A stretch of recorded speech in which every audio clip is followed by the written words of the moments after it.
మనం దేవునికి చెప్పుకోలేము, ఎందుకు తెలుసా? మనం దేవునికి ప్రార్థన చేయలేము, ఎందుకు తెలుసా? ఎక్కువ సమయాన్ని దేవుళ్ళో గడపలేము, ఎందుకు తెలుసా?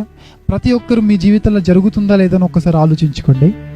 మనం ప్రతిరోజు రాత్రి నిద్ర వచ్చేంత వరకు మనుషులతో మాట్లాడతాం, ఒంటరి కాదంటారు.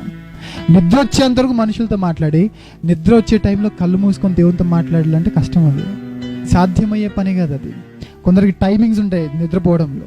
ఆ టైం దగ్గర పడగానే మీరు మనుషులతో మాట్లాడడం మానేయండి. ఒక అరగంట అయినా దేవునితో మాట్లాడండి. ఒకవేళ 10 గంటలకు పడుకునే అలవాటు మీకుంటే 9:30కి అందరితో మాటలు బంద్ చేసేసి ఏకాంతంగా గదిలోకి వెళ్ళి తలపేసుకొని, దేవా నీతో మాట్లాడుతున్నానయ్యా, నా సమస్యలు నీకు చెప్తున్నానయ్యా, నన్ను గట్టెక్కించు అని మాట్లాడండి. మనం నిజంగా ప్రార్థన చేయకపోవడానికి గల రీజన్ కూడా అదే. మీ జీవితాలను ఒక్కసారి రివైండ్ చేసుకొని చూడండి. ఈ రోజు నుంచి ఆ తప్పు చేయకండి.